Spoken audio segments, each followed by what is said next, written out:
Do Cruzeiro aqui no Bastidores e vamos começar olhando adiante. Vamos falar de Copa do Brasil. O Cruzeiro está classificado para a próxima fase, goleou o Sergipe, fez 5-0, um show do Vitor Roque no desafio desse último meio de semana e vai enfrentar o Tum Tum.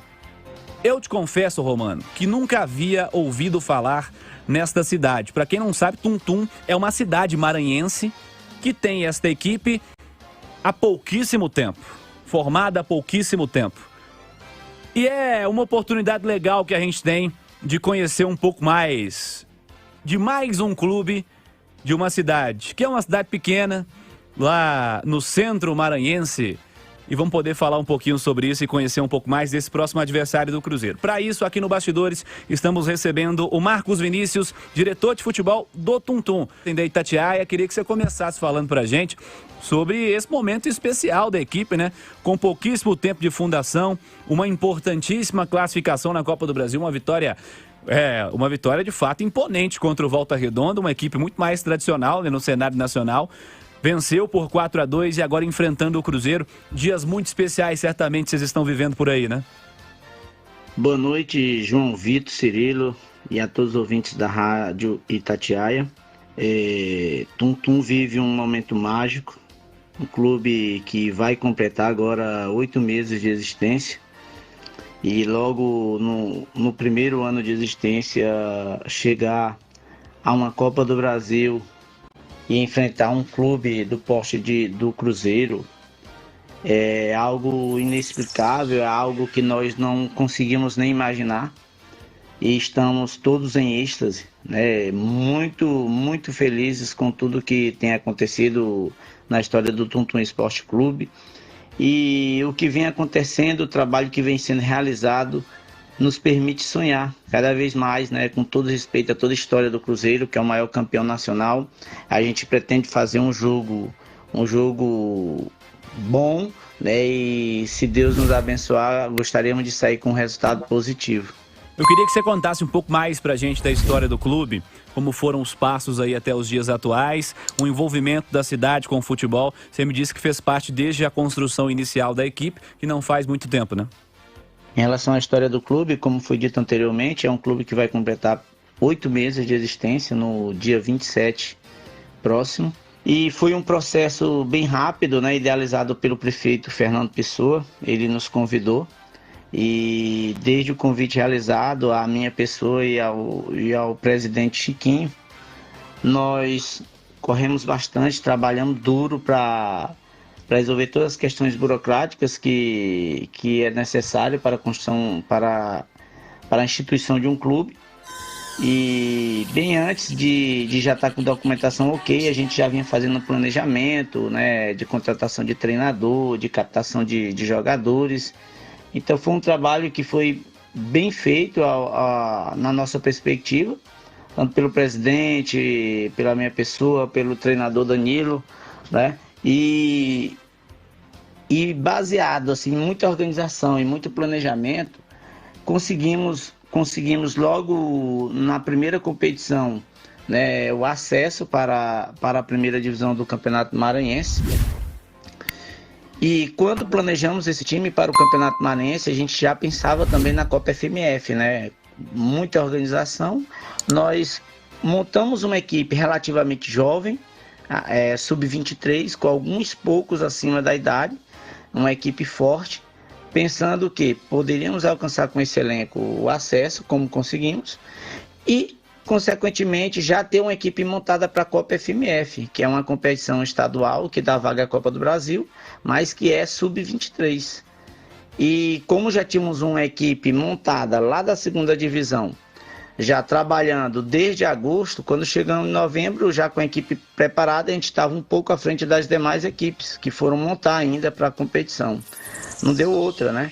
Nós conseguimos alcançar o título, que foi o que nós planejamos lá no início, ainda na segunda divisão, e conseguimos o título e a tão sonhada vaga na Copa do Brasil, né? Naturalmente, numa cidade pequena, onde nunca houve um time profissional, existia muita desconfiança desde o início, né? Mas nos dias atuais a cidade abraçou o clube, todo mundo confiante, todo mundo feliz com tudo que vem sendo realizado e que tem acontecido para o município, né?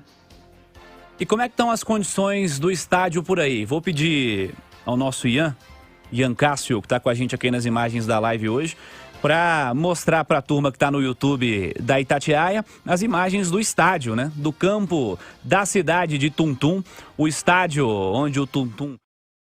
esse desafio contra o Cruzeiro. Vou até te perguntar sobre isso já, se tem alguma possibilidade de mudar, enfim. Mas eu quero saber primeiro, ouvir de você, como é que estão as condições do estádio por aí, gramado, iluminação. Inclusive, é claro, enquanto você fala, a gente mostra essas imagens. Quero que você conte detalhes pra gente. Capacidade, estrutura. Relata um pouquinho sobre o estádio, sobre o campo onde o Tuntum pretende receber o Cruzeiro pela Copa do Brasil. Olha, sobre o estádio, é um estádio pequeno, com capacidade para 3.000 pessoas. 3.000 pessoas. Temos vestiários relativamente grande para um estádio de porte pequeno. Uma cabine de transmissão recém-construída, mais especificamente para a Copa do Brasil, para atender às necessidades mínimas exigidas pela CBF. A iluminação é nova, nós pretendemos inaugurar ela contra o Cruzeiro. E sobre o estado do gramado, você pode ter certeza, muito melhor do que alguns estádios que tem por aí. É um gramado bom, Para você ter ideia, nós jogamos contra o Volta Redonda. Naquele dia, nós sofremos fortes chuvas mesmo, o que não impediu de acontecer o jogo, para te ter noção de como é o estádio. E pelas imagens vocês podem ver, né, que já foi divulgada, o gramado tá em boas condições. Eu não tenho dúvida nenhuma que tem condições de receber um grande espetáculo e receber uma equipe do Poste do Cruzeiro.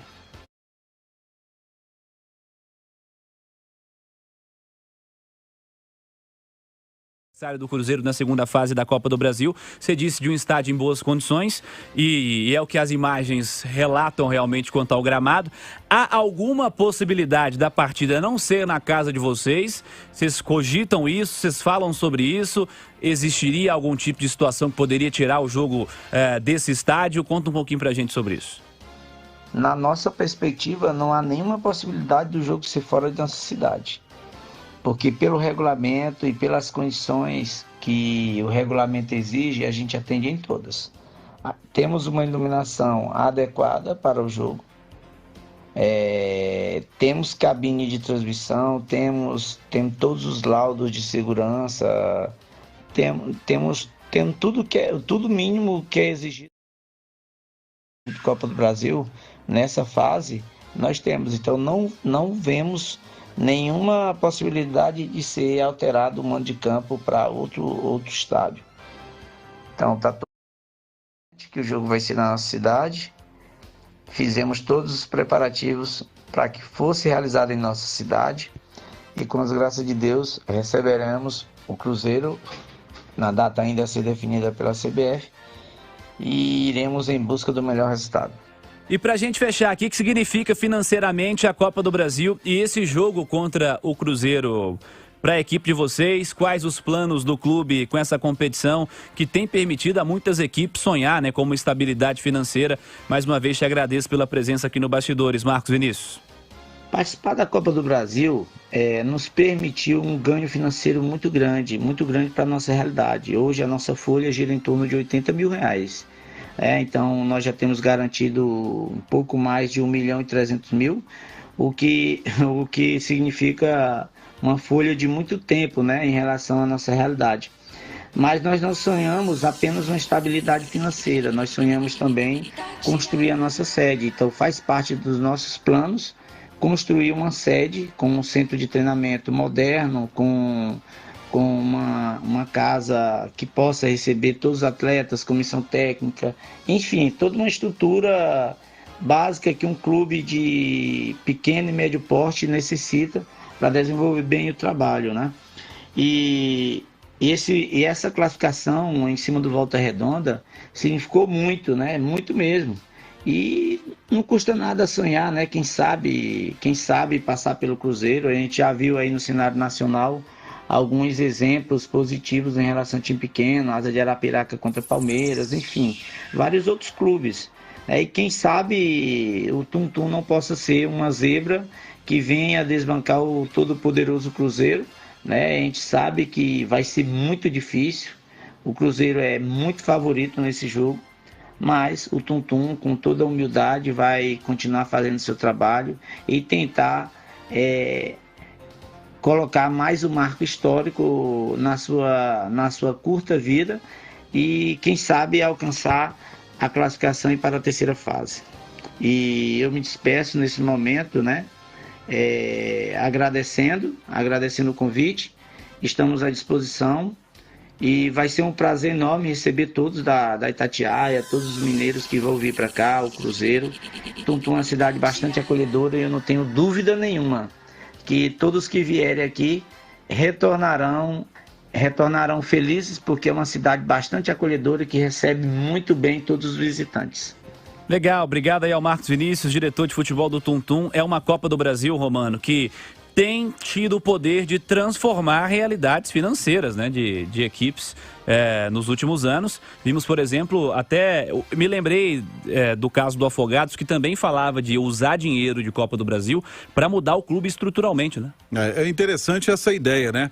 E tomara que com o dinheiro da classificação da primeira fase, o Tum-Tum já deu os primeiros passos, porque é bom a gente começar a ver clubes pensando em estrutura, né? Pensando em se estruturar e não só para formar. Tem um exemplo claro disso, gente.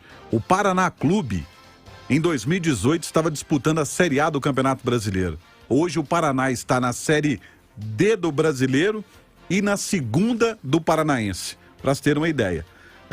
O América, se não me engano, foi treinar, ou ele mesmo foi treinar no início da temporada. Os jogadores reclamaram da condição do gramado do centro de treinamento, porque não tinha dinheiro para poder fazer a manutenção.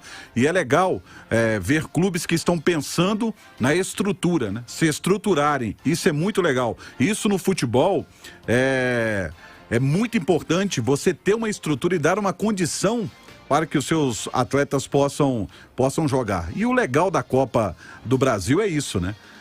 Com Copa do Brasil, eu já fui parar em lugares assim, eu fui, para lembrar aqui rapidamente, Veranópolis, que é a terra da longevidade, onde tem o Pentacolor da Serra, o Veranópolis, que recebeu um Cruzeiro e Veranópolis pela Copa do Brasil. É muito legal isso. Legal demais, com certeza, Romano. Vou chamar o Samuel Venâncio para falar do Cruzeiro, mais do Cruzeiro, Samuel.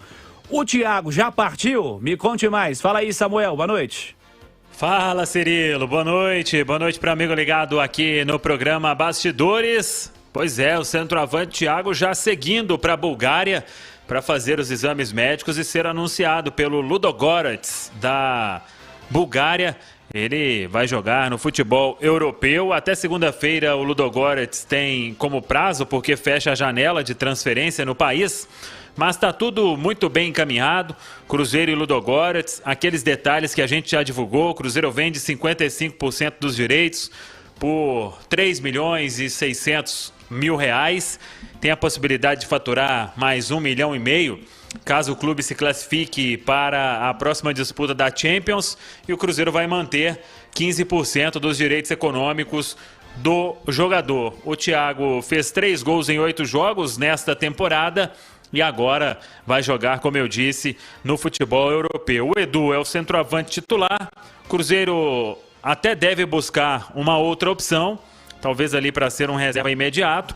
E não sei, até quero ouvir vocês aqui no programa Bastidores, se pode ser um indício também de que o Paulo Pessolano vai utilizar o Vitor Roque não apenas aberto, como também centralizado.